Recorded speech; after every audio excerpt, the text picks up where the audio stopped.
сайн байцгаана уу? Миний өр хангаяны хүрээнд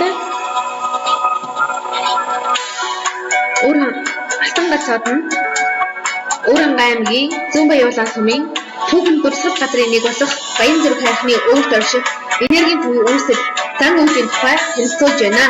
Энэхүү энергийн төв нь маань сумын төвөөс 21 км-ийн зайтай Эмэг багын нутагт бичиг хотын иргэд Баянзүрх хайрхнаас тусгаар татсан байдалтай байлгаа.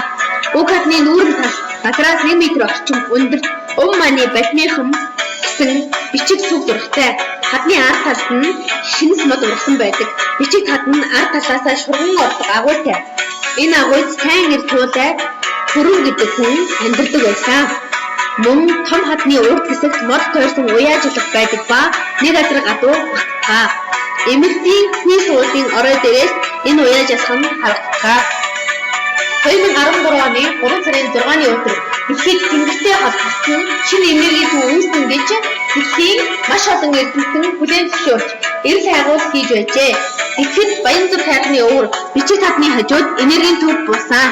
Энэхүү энергийн төв нь 3 толгуур багантай. 1-р толгуур баг нь Тарх цүрмийн Өгөөмөр хайрхны өвөр, 2-р толгуур баг нь Уян сумын Битүүтийн амралтын урд, 3-р толгуур баг нь Харх хорин сум Хужир сумын Дулааны хайрхны өвөр юм а.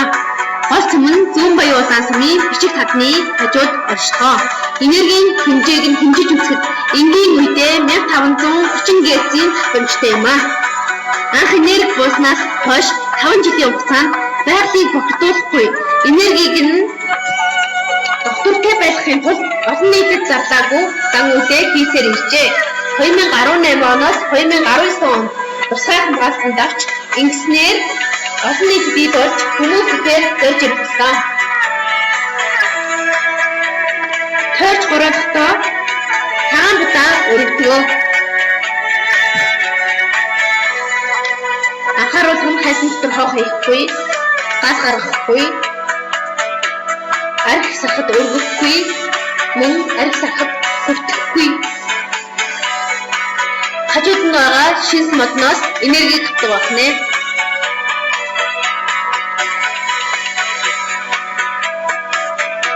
Дөрөв талд нь байгаа толгуур баг нь улах багнаас нь цагаан хадаг ууж бүслээ шимнүүд дийсэн гэж үздэг байна.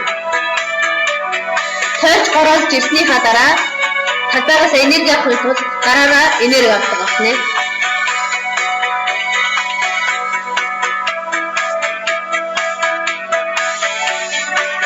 Хажуу талын хөрсөн дээр нь хөвтөл энерги авна гэж хөвтөж энерги авдаг байна.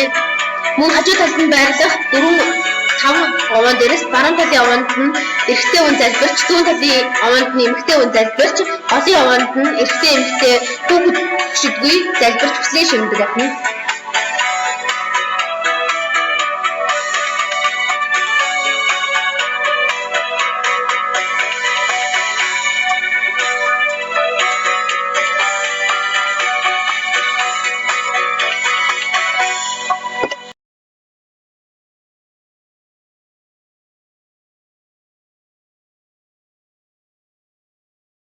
Таны өнөөдрийн минь төргийг та сайхан аварчж гинэ үү? Сайн аварч байна. Танаас одоо энэ энергийн төвтэй холбоотойгоор ганц хоёр асуулт тодруулж юм уу гэд би сумынхаа сургуулиас зориод ирж байгаа юм аа. За тэгээд танах энд ер нь тэр удаан хугацаанд тулж байна вэ? Одоо манайхад ч 16 оноос хойш энэ дээр үйлчилж байна. 16 оноос хойш энд үйлчлэж одоо нэг энергийн төв чи хэдэн онд байгуулагдсан бэ? Та тэрийг мэдэх үү? Одоо энергийн төв чи одоо 14 оноос байгуулагдсан.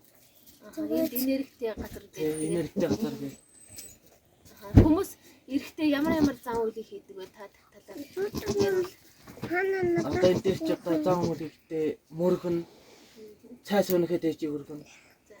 Будаа өргөн, өргөлийн будаа, шарвтаа өргөн.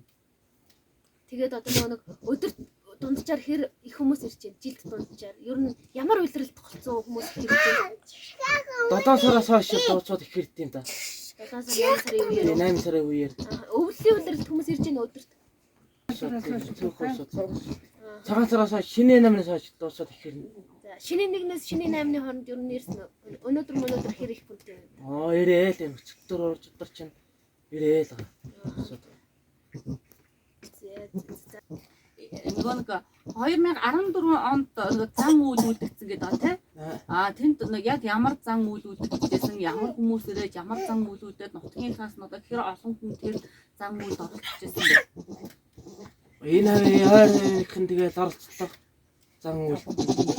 Яг оролцсон тэгээд цай сөнөхөд ичиг өргөн.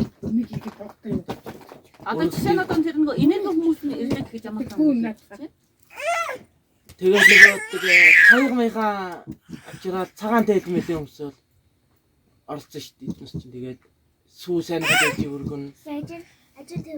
Тэгээд ороо болохоор зүүж мүүжин тавиад ном зам уншин. Одоо чинь одоо ингээд галын тахлаг жишээний зан үйл үлдэгдэж байна уу? Үлдэгдэж байгаа шүү дээ. Одоо тэрийг одоо тэр энерги хүмүүс нь хийгээд байна уу? Эсвэл лам хурал хүмүүс хийгээд байна уу? Лам хуургуусаад ирж үлдэн дээр чинь. Энерги хүмүүстэй хамт Аа тий хамт ирнэ. Тэгээ лам дээр ич ном уншин, дүүжин тавина. Тэгээ ном зам уншаал тэгээд ороо гадаг хэлхэмтлийг ороо